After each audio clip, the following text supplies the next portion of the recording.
어느 교회나 가보면 신앙적으로 강한 사람이 있는가 하면은 또 약한 사람이 있게 마련입니다. 오늘 아까 읽어드렸던 고린도 이 전서의 모습, 이 고린도 교회의 모습을 봐도 지식이 많은 사람들이 있는가 하면 또 지식에 연약한 사람도 있는 것을 알 수가 있습니다.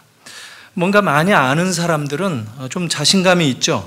그래서 뭔가 결정할 때 좀 더 자유롭게 자신만만하게 결정할 수 있는 반면에 연약한 사람들은 조금 경직된 모습, 좀 주저하는 모습을 보일 때가 있습니다. 우리가 교회에서 실제로 신앙생활을 하면서 흔히 이런 것 때문에 부딪히기도 하고 갈등도 하고 또 함께 경험하는 그런 문제들이기도 합니다. 어느 교회나 신앙적으로 강한 사람, 또 신앙적으로 연약한 사람들이 있다 하는 것이 오늘 이 말씀이 주어진 상황이었다, 배경이었다 하는 것입니다. 바울은 그런데 이 두 측에 대해서, 양쪽에 대해서 각각 다른 기준을 제시합니다. 3절까지만 읽었지만 오늘 말씀은 8장 전체를 배경으로 준비를 했는데요. 바울은 서로 거치는 자가 되지 말고 조화를 이루어야 할 것이다 라는 것을 권면합니다. 많은 지식을 가진 사람들, 그래서 강한 사람들은 매사에 모든 사람들로 하여금 유익을 얻도록 하는 것을 신경 써야 된다. 이게 바울의 가르침입니다. 또 약한 자들은 약한 대로 좀 더 자유가 있다는 것을 가지고 자기가 혹시 깊지 못하고 넓지 못해서 신앙적인 요구나 경험을 폭좁게 밖에 사용하지 못하는 그런 경향이 있는 것을 좀 돌아보라 하는 겁니다. 신앙에는 아주 참 큰 자유가 있고 진리 안에서 우리가 자유하다라는 것을 알 필요도 있다라고 얘기합니다. 바울의 이런 이 특유의 가르침, 이것은 어느 쪽도 만족시키고 또 어느 쪽에게도 아주 강한 이 반성을 불러일으키는 그런 말씀들로 여러 군데 바울의 편지에서 확인할 수 있는 그런 내용이기도 합니다. 특히 오늘 이 제시된 문제가 뭐냐면 1절 첫 구절에 우상의 제물이라는 주제로 문제가 제기되고 있는 것을 알 수가 있는데, 우상의 제물이라는 것은 고대 사회에서 이 유통되는 이 고기, 이 시장에서 살 수 있는 이런 고기가 고기를 잡을 때에는 신전에서 이미 제의적인 절차를 다 받고 제사를 드린 후에 이 신전에 있는 신들에게 드려진 후에 시장으로 유통되는 그런 문화적인 배경 속에 예수를 믿는 사람들이 그렇게 신들에게, 이방 신들에게 바쳐진 고기를 먹는 것이 가능하냐, 이런 문제 제기로 시작이 된 것입니다. 만약에 모든 고기가 다 그렇게 그 시장으로 흘러나온 것이라고 한다면 어느 고기를 먹든지 우상에게 드려진 그 제사 음식을 먹는 거나 다르지 않겠는가? 그러면 예수 믿는 사람들은 고기를 생전 먹지 못하는 그런 경향이 있고, 아니면 몰래 도축해가지고 먹어야 되는 상황인데, 그런 문제가 이 교회에서 제기되었는데, 신앙이 좀 깊고 지식이 많은 사람들은 우리는 예수 안에서 자유롭다, 우상이라는 게 뭐 없는 것인데 사람들이 생각해서 만들어낸 의식의 산물이거나 종교성의 이런 발로이기 때문에 사실상 없는 거, 인간이 만든 것에 지나지 않기 때문에 그건 뭐 우리는 먹을 수 있는 자유가 있다, 이렇게 주장을 했던 것입니다. 사실 이 그리스 그 지역에 이 대표적인 도시가 바로 아테네 바로 가까운 곳에 아래쪽에 있었던 이 도시가 고린도라고 하는 큰 항구 도시였습니다. 고린도가 뭐 어떤 면에서 보면 이 아테네보다도 더 많은 인구가 살았던 그런 큰 도시였는데, 거기 그 아르테미스라고 하는 신, 이 미의 신입니다. 이 신전이 있어서 약 1000여 명 정도의 여자 사제들이 이 제사를 돕고 하던 아주 그런 문화가 꽃피웠던 그런 곳입니다. 물론 지금 바울 시대에 바울이 고린도에 교회를 세우고 선교했던 그 시대는 1세기 당시이기 때문에 로마 제국의 치하를 받던 그런 치하 아래에 있었던 상황이었습니다. 로마는 어떤 그 나라든지 어떤 지역이든지 그 지역의 토착 문화, 토착 종교를 존중해 주었습니다. 그래야 전 세계를 제국으로 지배할 수 있다고 보았고, 그래서 문화정책, 종교정책을 자유롭게 활용을 했습니다. 그래서 흔히 로마가 지배하는 세계에서 문화적으로는 그리스의 전통이 내려온다 하는 그런 시대를 흔히 말하면 헬레니즘 시대다 이렇게 얘기하죠. 헬레니스틱 이런 말을 씁니다. 그냥 헬레닉, 헬라의 시대, 이것은 좀 더 오래 이전의 그리스의 시대를 말하지만 로마가 다스리기는 하는데 문화적으로는 그리스에게 예속되어 있는 그 시대를 헬레니즘 시대다 이렇게 얘기합니다. 지금 바로 그런 시대 상황 속에서 로마의 치하 속에서 그리스의 종교적인 배경을 그 전제로 이 고린도 전서가 쓰였다라는 것입니다. 그래서 고린도 교회에는 그 가운데에서 가장 두드러지게 이런 문제가 제기된 것이지만 사실 신전 제사 문제에 대해서 굉장히 민감할 수밖에 없었던 그런 상황이었습니다. 그래서 바울이 고린도 교회에 보내는 편지, 이 오늘 우리에게 주어진 것은 고린도 전서, 고린도 후서로 알려지고 있는데 이 말씀은 이런 문제로 서로 팽팽한 긴장과 논쟁을 벌이면서 서로 감정까지 격화되었던 교회 안에 두 부류를 지금 가르치고 다시 조화롭게 서로 화해시키려고 하는 그런 의도 가운데 오늘 메시지가 주어졌다는 겁니다. 우상의 제물에 대해서 지식이 있다라고 하는 말은 어떤 지식이냐면은 아까 말씀드린 대로 애초부터 우상은 없었다라는 것을 알고 있는 그런 지식을 얘기합니다. 그러니까 신앙적으로 어느 정도 깊이가 있기 때문에 우상 제물을 먹든 말든 이것은 별 문제가 되지 않는다 이렇게 주장했던 것입니다. 우상이 없는 마당에 우상이 무슨 대수냐, 제물도 무슨 대수냐. 강한 믿음을 가진 사람들은 어떤 문제의식도 없이 자기가 하고 싶은 대로 자유롭게 떳떳이 이 음식도 먹었다라는 겁니다. 이런 것들이 보통 우리들이 교회에서도 흔히 경험하는 강한 자들의 입장입니다. 그러나 그런 사람들에게 바울은 1절에서 어떻게 얘기하느냐면 그들이 약한 자들을 위해서 생각하며 행동하는 것이 필요하다 이렇게 절제를 주장합니다. 1절은 이렇게 말하고 있죠. 지식은 교만하게 하며 사랑은 덕을 세우나니. 신앙에 있어서 가장 큰 덕은 지식에 있는 것이 아니라 사랑에 있다라고 권면하는 겁니다. 이게 바울의 답이었습니다. 바울은 소위 스스로 지식이 있다고 여기는 고린도인들에게 그런 지식이 과연 덕을 세우는 지식인지에 대해서 한번 돌아보라는 거예요. 한번 확인해 보라는 거예요. 오늘 이 본문 이후에 이어지는 9절 말씀 보니까 이런 말씀이 나옵니다. 그런즉 너희의 자유가 믿음이 약한 자들에게 걸려 넘어지게 하는 것이 되지 않도록 조심하라. 어느 정도 아는 사람들, 지식이 있는 사람들은 지식을 가지고 있지 못하는 사람, 잘 모르는 사람, 아직 신앙의 경지에 이르지 못하는 연약한 사람들이 오해하는 소지가 없도록 그들을 잘 설명하고 그들이 이해할 수 있는 그런 상황 가운데에서 차근차근 절제하면서 행동을 보이라 이렇게 얘기한 것입니다. 아니면 자칫해서 자유롭게 행동하는 그 모습을 보고 실족하고 약한 자가 신앙을 아예 포기할 수도 있다. 그런 상황에 대해서 조심해야 된다. 책임 있게 행동해야 된다. 그러기 위해서는 절제해야 되고 사랑을 우선시해야 된다라는 가르침을 준 것입니다. 그러니까 신앙의 기준을 지식에 두지 말라는 거예요. 신앙의 기준을 사랑에 두라는 겁니다. 내가 아는 것을 기준으로 뭐든지 결정하지 말고 다른 사람들, 특별히 연약한 사람들에게 덕을 끼칠 수 있는가 하는 것을 기준으로 생각하라는 겁니다. 이 말은 또 다르게 표현하면 내가 가진 지식을 가지고 다른 사람들을 위해서 사용하라는 거예요. 남을 위해 쓰라는 겁니다. 남을 사랑하는 그런 마음으로 나를 컨트롤할 수 있는 것, 나를 절제할 수 있는 것, 이것을 가르치는 것이죠. 우리나라 교회가 이런 비슷한 문제들, 주제들에 대해서 비슷한 시험을 받은 적이 있습니다.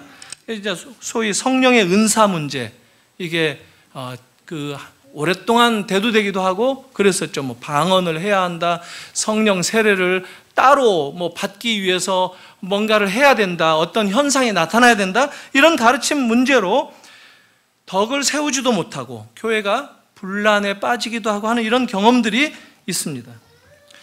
저도 이 한국 교회의 아들, 한국의 이 자식으로서 그런 것과 무관하지 않아서 개인적으로 은사에 대한, 특히 은사를 강조하는 은사주의에 대한 모종의 감정적인 거부감이 있습니다.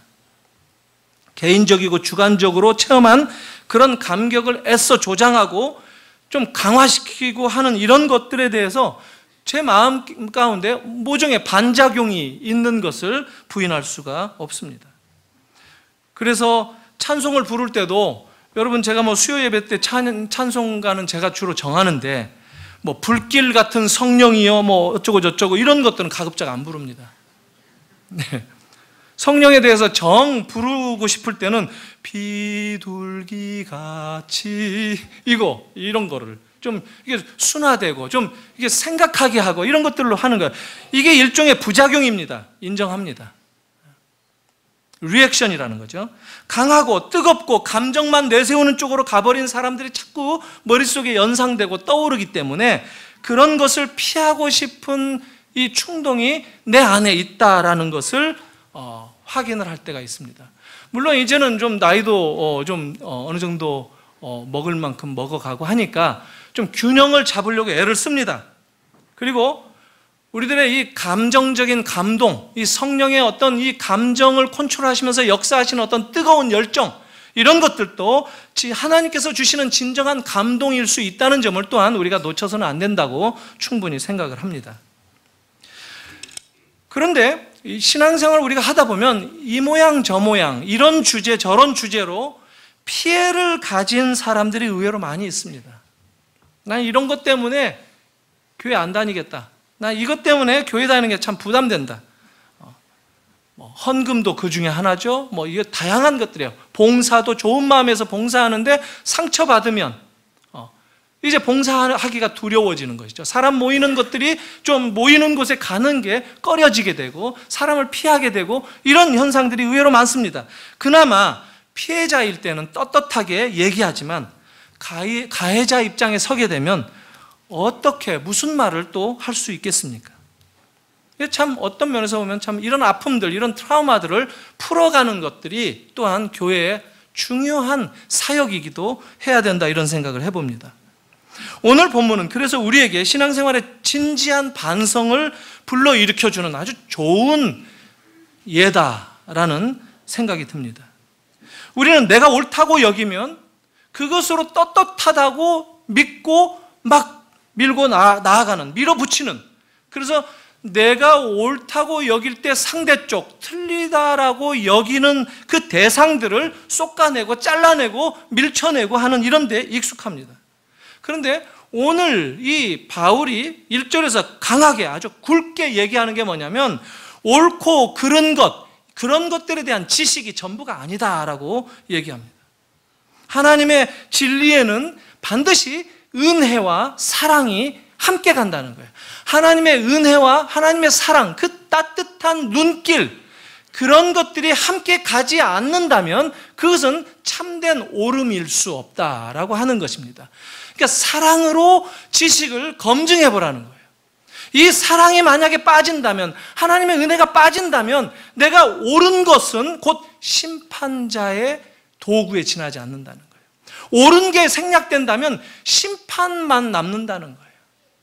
그래서 무조건 자로 잘라내고 심판하고 하는 이런 분위기들, 이런 것들에 대해서 오늘 이 바울이 직접적으로 말씀을 주신 것이다, 이렇게 볼 수도 있습니다.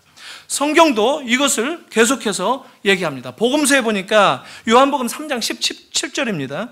하나님께서 그 아들을 세상에 보내신 것은 세상을 심판하려 하심이 아니요 그로 말미암아 세상이 구원을 받게 하려 하심이라. 바울이 이런 그 복음에 대해서 철저하게 이해했기 때문에 아마 바울이 이 글을 쓸 때는 복음서들이 나오기 전이었을 거예요. 복음서를 읽지 않고도 바울은 이런 동일한 얘기를 주장했을 거예요. 바울도 얘기합니다. 지금은 심판의 때가 아니라 구원의 때라는 겁니다. 정확하게 그것을 말합니다. 고린도후서 6장 2절입니다. 보라, 지금은 은혜 받을 만한 때요, 보라, 지금은 구원의 날이로다. 또 우리나라 교회에서 우리가 흔히 지금도 여전히 피하고 싶은 주제, 그거 생각하면 머리 아픈, 그래서 뭐 어떻게 뭔가를 이렇게 대충 두리뭉실하게 담고 넘어가는 그런 주제들이 의외로 많이 있습니다. 담배 피는 문제, 술 먹는 문제 비슷하죠? 성경 어디에서도 이것을 결단코 죄라고 말하지 않습니다. 그것을 뭐 안 하고 참고 사는 것이 신앙이 더 좋고 그걸 한다고 해서 저급한 수준이다 이렇게 말하는 게 전혀 없습니다. 그러나 우리 한국 교회에서의 전통은 그것들을 철저하게 금하는 것입니다. 초기의 선교사들이 와서 보니까 어려서부터 술과 담배에 의해서 정상적인 삶을 살지도 못하고 활동도 못하고 정말 뭔가 미래 비전도 없는 그런 열악한 환경 가운데서 이 나라에 복음이 제대로 뿌리를 내리게 하기 위해서는 이 음주 그리고 또 뭡니까? 담배를 금하고 하는 것이 건강에도 좋을 뿐만 아니라 교회의 미래를 밝혀줄 것이다 해서 금지시킨 것입니다. 중국에서는 아편을 금지했죠. 아편을 죄로 여겼단 말이죠. 그렇다면 이런 모습들을 제3자의 입장에서 본다면 어떨 것인가, 이것을 또 생각을 해볼 필요가 있습니다. 바울의 오늘 이 본문의 요지에 비추어서 말한다면 죄가 아니다, 이건 강한 자의 얘기예요. 자유롭게 할 수 있다. 뭐 미국에서는 신학자들도 제가 어떤 책 보니까 곤방대를 물고 책 표지 사진을 올려놓은 신학책도 있고 그래요. 외국에서는 그런 거 삼지 않는단 말이죠. 그러나 그것을 제3자가 보고 상처를 받고, 아니 저 목사가 담배를, 아니 저분은 저 교회 안수 집사님인데, 이렇게 여긴다면 그것 때문에 덕을 이렇게 끼치기보다는 충격을 주어서 믿음의 혼란을 가져올 수 있다는 것이에요. 겉으로 봐도 이렇게 멋있어 보이지도 않지만 믿음이 연약한 성도들에게 큰 상처를 줄 수가 있다는 거예요. 그러니까 혹시라도 이 문제를 아직도 해결하지 못하신 분들이 계신다면, 혹 직분자가 되었는데도 아직도 그런 상황 가운데 계시는 분이 있다면 심각하게 끊어야 하는 것을 결정하는 것이 옳습니다. 벽에도 눈이 있으니까. 나는 모르는 사람이지만 여러분을 아는 사람들이 의외로 많이 있다라는 것이죠. 바울은 이런 가르침을 주면서 고린도 교회 성도들을 향해서 아버지와 같은 마음으로 권면을 합니다. 아버지의 그 모습이, 아버지의 그 사랑하는 그 자애심이 아주 묻어나오는 그런 얘기를 합니다. 이제 그들이 자유롭게 되었으니까 얼마든지 자유분방한 길을 갈 수 있다고 보았는데, 바울은 자꾸 네가 옳다고 믿고 네가 자유롭다고 생각하는 그런 길만을 가려고 하지 말고 함께 주변을 돌아보면서 함께 발을 맞춰서 가라라는 얘기를 하는 것이에요. 그리고 무엇보다도 네가 부르심을 받지 않았느냐, 그렇다면 다른 지체들과 연합해서 함께 움직이는 것이 필요하지 않겠는가? 부르심을 받은 하나님의 백성들이 가야 할 목표, 목적지는 어디입니까? 하나님의 나라, 또 가나안, 이스라엘 백성 구약에 비추어서 말한다면 출애굽하고 난 다음에 광야 생활을 통과해서 가야 할 목적지가 가나안이었죠. 근데 그것을 자꾸 앞을 향해서 시선을 바라보고 움직이려고 하는 것이 아니라 자꾸 뒤안길을 돌아보고 내가 애굽에 있었을 때는 좋았는데 내가 그 시절로 돌아갈 수 없을까 한다면 이건 참 황당하다는 것이죠. 철로역정 이 존 버년이 쓴 책에도 우리의 인생의 삶은 어떤 그 천국, 하나님의 나라에까지 가는 긴 여정이다라고 얘기하지 않습니까? 목적이 있다는 거예요. 그걸 향해서 가다가 보면 이런 경험도 하게 되고 저런 경험도 하게 되고, 때로는 기쁘기도 하고 때로는 슬프기도 하고, 때로는 믿음의 강한 도전도 받지만 때로는 믿음을 흔들려고 하는 태풍도 만난다. 이런 것들을 통해서 결국 하나님과 같이 우리는 동행하면서 하나님의 나라에 간다라는 것이죠.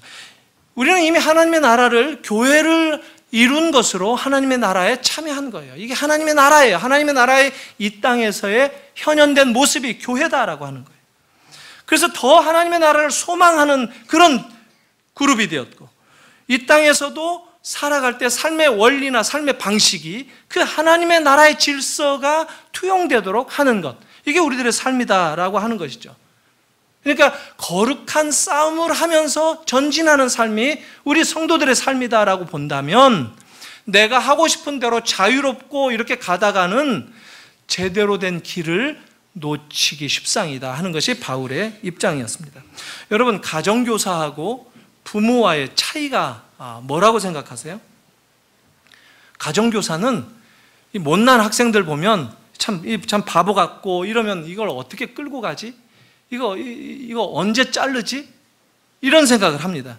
그런데 아버지가 되게 되면, 아버지의 마음을 갖게 되면 자르고 떼어내고 그러는 입장이 아니라 끝까지 품고 갈 생각을 합니다. 자식이기 때문에. 지금 바울은 그 아버지의 마음으로 고린도 교회에 지식 있다고 하는, 그래서 스스로 똑똑하고 잘났다고 하는 사람들에게 그 아버지의 마음, 사랑의 마음을 가질 필요가 있다라고 권면을 하는 겁니다. 그러면서 하는 얘기가 뭐냐면, 지식은 교만하게 만들지만 사랑은 덕을 세운다라고 가르친 것이에요. 바울만큼 지식이 많았던 사람이 어디 있었어요? 한때는 자기가 지식으로 뽐내던 그런 사람이었습니다. 그 경험으로 교회를 핍박하고 하나님을 위한답시고 갔던, 그런 생활했던 사람이 바울이었어요. 그런데 그 바울이 하나님께서 보내신 예수 그리스도를 다메섹으로 가는 길에 만난 그 다음부터 그 사람의 변화를 받은 거예요. 그래서 그가 깨달은 것이 무엇이냐면, 지식이 다가 아니다라는 것을 얘기할 수 있게 된 것이에요. 그럼 뭐예요? 그 자리에 뭘 붙들고 있어요? 하나님의 사랑을 경험해 보니까 하나님의 사랑이 기준이 되어야 된다는 것을 지금 얘기하는 겁니다. 하나님께서 사랑하시는 독생자 예수를 이 땅에 보내신 그 이유가 바로 우리를 사랑하신 것 때문이었다라는 것을 깨달을 수 있었다는 것이에요.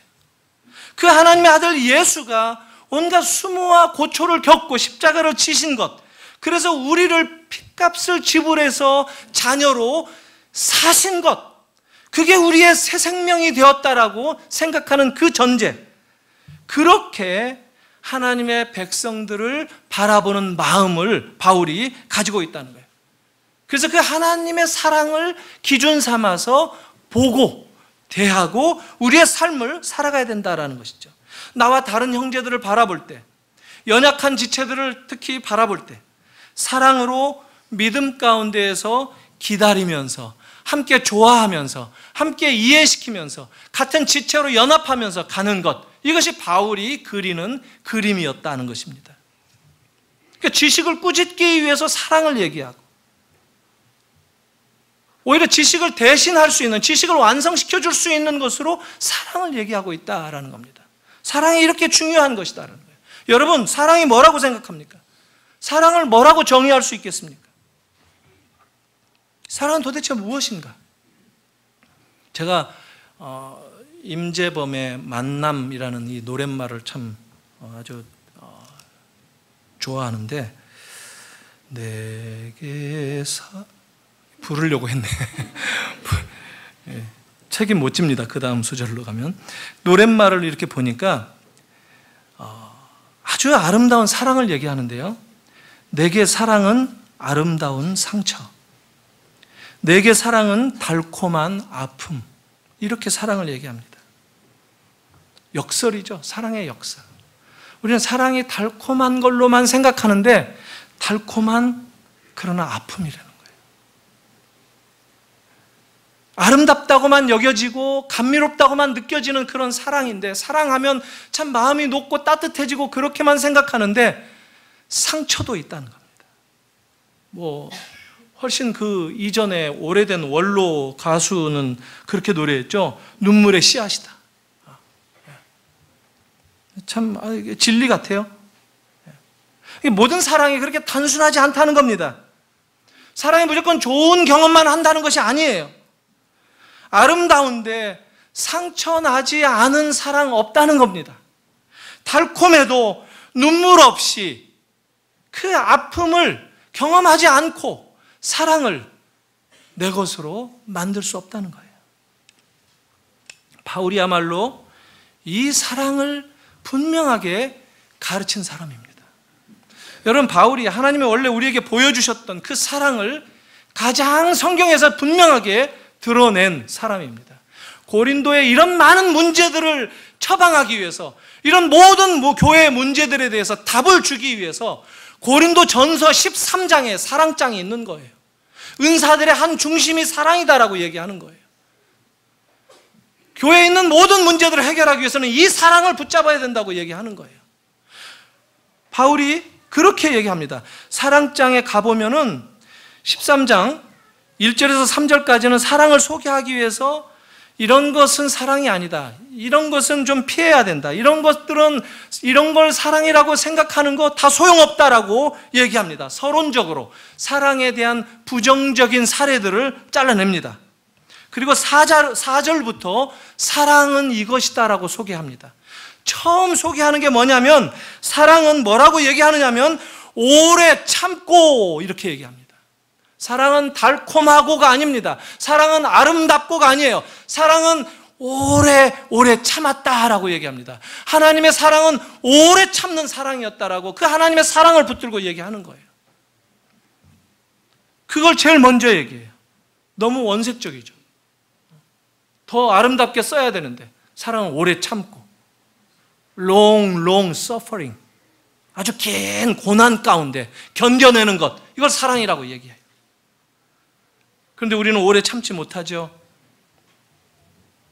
하나님의 사랑은 오래 참는 사랑입니다. 우리가 이 사랑을 배워야 되는 거예요. 우리는 어떻게 사랑하느냐면, 사랑받을 만한 사람, 상대, 사랑하고 싶은 사람을 사랑하는 거, 이렇게 생각해요. 러버블, 사랑할 만한 사람들, 이렇게 사랑한다는 거예요. 이게 보편적인 사랑의 형태이기도 하죠. 그래서 우리는 다 서로 그 사랑받고 싶어서 사랑스러워지려고 얼마나 애를 씁니까? 여자들은 미인이 되려고 얘기하죠. 미인이 되면 사랑받을 수 있다고 생각하니까. 그래서 미인 대회를 뽑아도 전부 다 숫자로 이렇게 점수 먹여가지고 몇 점이냐, 몇 점이냐. 또 미인의 방정식이 있는 것 같죠. 이 사랑에 대해서, 이 미인의 기준에 대해서 텍사스, 이 오스틴에 있는 텍사스 주립대학교의 디벤드라 싱이라는 교수가 연구해서 발표한 논문이 있습니다. 이 요지는 뭐냐면, 시대에 따라서 미인의 기준은 달라지지만 미인을 보는 비율은 변하지 않는다는 거예요. 그게 뭐냐면, 과거에는 좀 통통한 사람들 예뻐했는데 오늘날은 좀 뼈짝 야윈 사람들 예뻐하잖아요. 근데 그런 거는 그런 기준은 변할지 모르지만 이 비율, 수치로, 숫자로 얘기하는 비율은 똑같다는 거예요. 이 사람이 1920년에 우연히 발견한, 이 그리스의 어떤 농부가 발견한 밀로의 비너스, 이 조각상 형태를 연구하면서 이게 뭐냐면 인류가 가장 동경하는 아름다운 미인이다라고 얘기하는 그 기준 체형을 가지고 있는 그 조각이 비너스상 아닙니까? 그래서 그걸 연구하면서 모든 이 아름다움의 조건을 수치로 만들어서 소개합니다. 오늘날 이 실제로 성형외과마다 이 연구를 이 미인의 기준으로 삼고 홍보를 하기도 하죠. 뭐냐면, 미인들은 체중은 관계없이 허리의 히프에 대한 비율이 0.7일 때 가장 매력적이고 가장 미인이다, 이렇게 주장을 합니다. 가장 아름다운 얼굴의 기준은 이 눈의 길이하고 이 미간, 이것의 이 폭하고 이 코 가장 넓은 쪽의 이 넓이하고 일치할 때 미인이다라고 얘기합니다. 어떤 사람은 바로 그냥 코로 이렇게 순간 올라가시는데, 이 셋이 같아야 미인이다라는 겁니다. 그리고 아름다운 신체의 기준은 머리의 이 세로의 길이가, 위에서 아래 세로의 길이가 팔 길이보다 3.75배 긴 거, 그러니까 팔이 3.75배가 되는 그런 사이즈. 그리고 또 머리가 전체 몸에 곱하기 8 해서 신체가 나오면 우리가 흔히 말하는 팔등신이 여기서 나온 겁니다. 그러면 미인이다라는 거예요. 머리가 하체의 길이에 비해서 4.5배 작은 거. 이 미간의 길이는 평균 66mm. 눈의 가로 세로의 이 눈동자가 있으면 가로 세로의 이 길이, 이것은 이 비율이 8:3이어야 미인이다. 미인의 눈은 8:3. 코는 오똑하게 해야 되고, 코는 이 폭이 약간 좁고 높으며 코끝이 약간 들려야 미인이다. 콧구멍의 이 날개는 얇고 작아야 되며, 코와 이마가 이루는 이 각도가 125도에서 130도가 되어야 미인이다. 이 코와 입술 이 사이의 이 각은 95도 또는 100도가 되어야 미인이다. 그러면 사랑스러운 사람이다.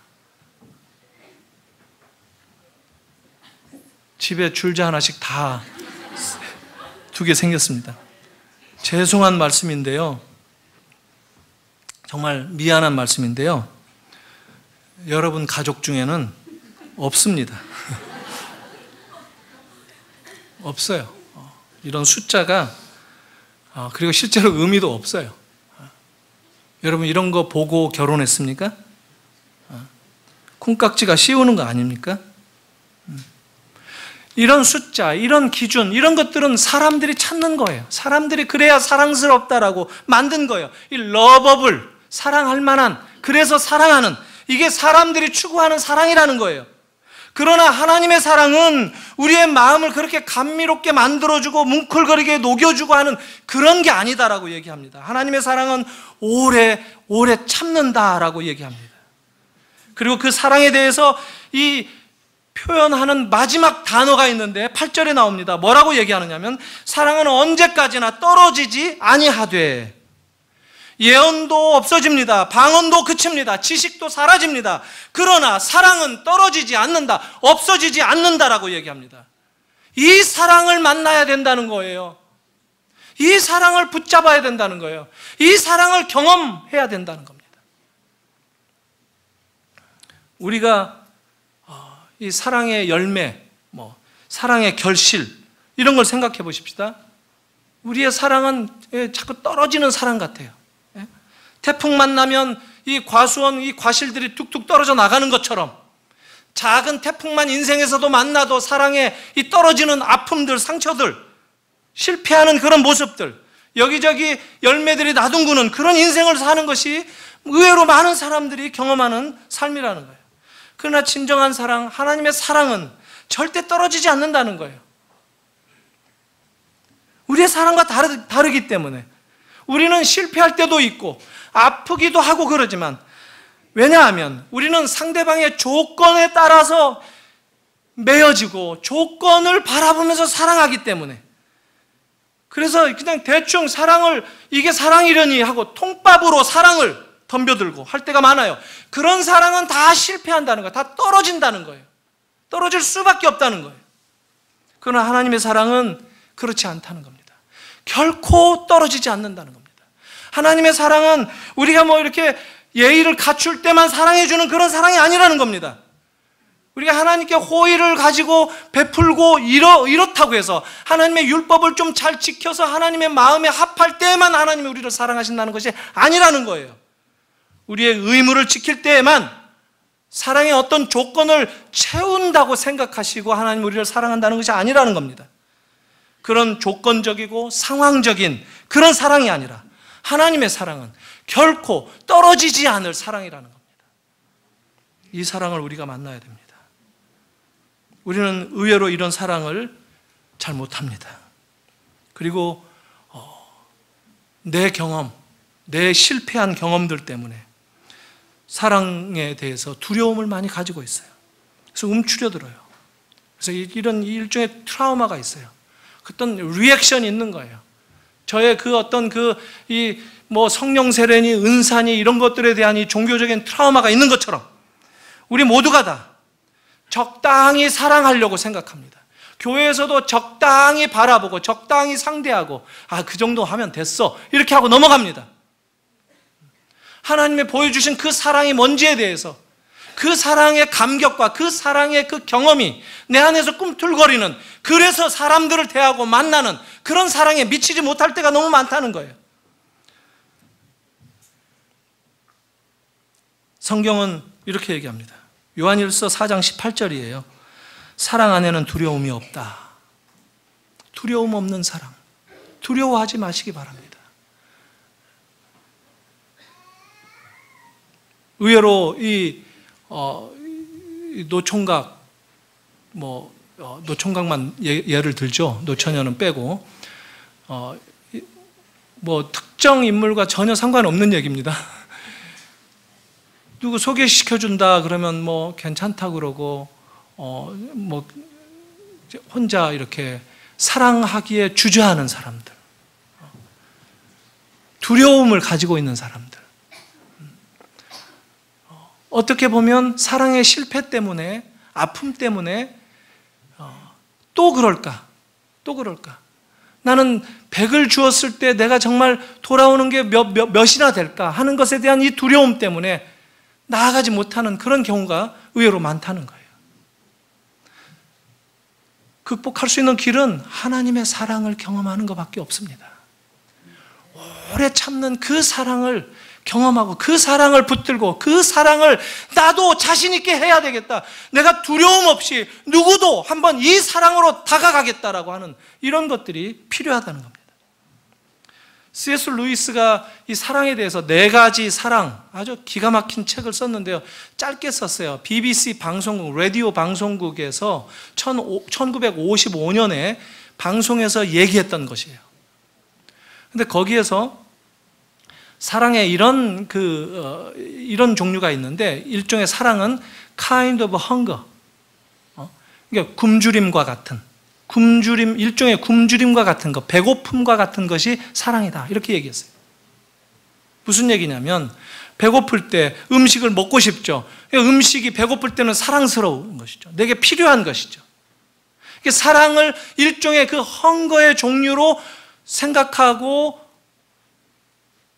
접근하는 사람들이 있다는 겁니다. 필요에 의한 사랑, 사랑할 만해서 어떤 이유가 있기 때문에. 그리고 이 love하고 like하고 구분을 해서 얘기를 합니다. 사랑하고 좋아하는 것, 이것을 구분을 해요. 그러면서 사랑하기 위해서 굳이 좋아하는 것이 선행될 필요는 없다, 이렇게까지 얘기해요. 우리가 이 교회에서 보면 참 마음이 끌리는, 좋아하는 사람이 있잖아요. 그리고 또 주는 것 없이 나하고 아무 상관도 없는데 보기만 해도, 이 목소리만 들어도 싫은 사람이 또 있고 그래요. 다 아닌 것 같은. 그런 사람이 혹시 밥 먹자고 그러면은 참 좀 부담되고 그럴 때가 있죠. 어디 여행 같이 가자 그러면 아이고 전 바쁩니다, 이럴 때가 있죠. 그래서 피해가고 싶은 사람, 좋아하지 않는 거예요. 좋아하지 않는 거. 그렇게 좋아하지 않더라도 사랑은 할 수 있다고 얘기해요. 사랑을 하는데 좋아하는 것이 꼭 선행되지는 않는다고 얘기해요.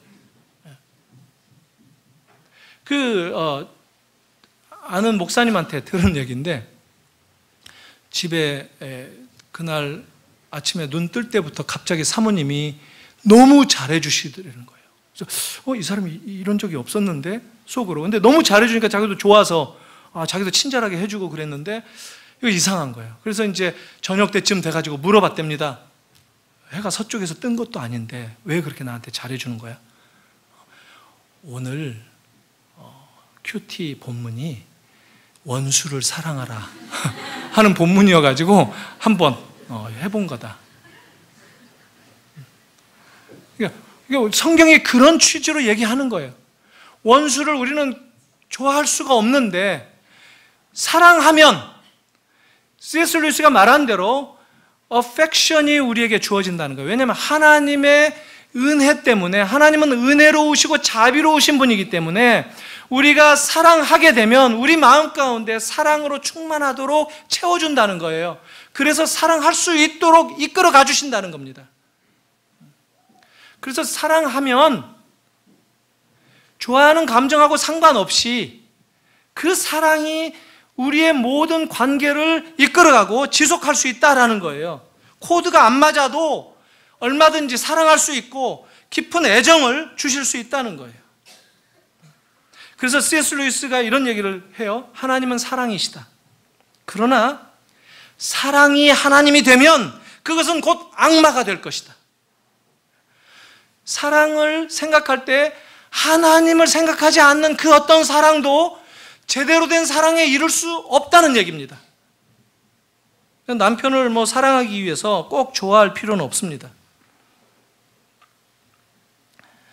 사랑하는 성도 여러분, 우리는 이 모양 저 모양으로 사랑의 상처도 있고 또 아픔도 있고 또 어떤 경우에는 배신의 쓰라림도 경험해서 뭔가 사랑을 하려면 두려움부터 생겨나는 그런 경우가 의외로 많이 있습니다. 교회도 사랑이 많다고 하는데 교회 가서 내가 정말 사랑 한번 제대로 받아본 적도 없다, 이런 아픈 얘기들을 하는 사람들이 의외로 많이 있지 않습니까? 그런데 사랑은 그런저런 계산이 필요 없는 것이라고 얘기합니다. 사랑은 거저 주시는 하나님을 생각하면서 그 하나님이 우리에게 행하신 일, 오래 참으신 사랑, 하나님은 우리를 사랑하시기 위해서 정말 오랫동안 기다리셨고 참아주셨다는 거예요. 그리고 그 하나님의 사랑을 내가 경험하면 그 사랑을 나도 할 수밖에 없게 된다는 것, 성경은 이것을 가르쳐요. 사랑을 이상하게 자로 재고 숫자로 만들고 해서 외우고 억지로 만들어내는 그렇게 사랑을 가르치지 않고 하나님을 만나라고 하는 겁니다. 하나님의 그 사랑을 경험하라고 얘기하는 거예요. 그 하나님의 사랑을 붙들고 돌아가시는 여러분들이 되기를 축복합니다. 그 하나님의 사랑을 풍성하게 부요하게 내 삶 가운데서 누릴 수 있는 여러분들이 되시기를 바랍니다. 이 하나님의 사랑을 믿으십시오. 이 하나님의 사랑을 닮으시고 이 하나님의 사랑으로 서로에게 다가가고 이 하나님의 사랑으로 서로를 나누고 이 사랑으로 하나님도 바라볼 뿐만 아니라 우리 교회 안에 여러 지체들, 그리고 내 가족들, 모든 사람들, 심지어 원수라 할지라도 하나님께서 내게 경험시켜 주신 그 사랑의 눈길로 바라볼 수 있도록, 그래서 사랑을 여러분들이 잘 깨닫고 그 사랑으로 모든 것들을 덮어가는 그런 복된 인생을 살기를 축복합니다. 그런 면에 있어서 교회는 사랑학교입니다. 이 학교에 우리 모두는 입학생들입니다. 그런 모든 여러분들을 주님의 이름으로 축원합니다. 기도하겠습니다. 하나님 아버지, 은혜를 감사합니다. 세상은 사랑이 달콤하다고만 여기고 우리들도 그런 경험으로 사랑을 확인할 때가 많이 있는데, 사랑은 덕을 세우며 주변을 돌아보며 내 만족과 내 유익과 또 나의 기대를 채우는 것이 아니라 하나님이 나를 오래 참으신 것처럼, 하나님이 나를 사랑하신 것처럼 그런 사랑 가지라고 말씀해 주신 것, 이 시간 함께 나누었습니다. 주님, 우리들을 불쌍히 여겨주시고 이 사랑 가운데 거하는 관계들, 이 사랑 가운데서 함께 삶을 나누는 주의 자녀들, 이 사랑으로 인생을 살아가며 하나님을 경험하고 하나님의 사랑을 이 세상 가운데 드러내며 이 사랑으로 떨어지지 않는 열매를 보이며 살아가는 주의 거룩한 자녀들 되게 하여 주시옵소서. 예수님의 이름으로 기도하옵나이다. 아멘.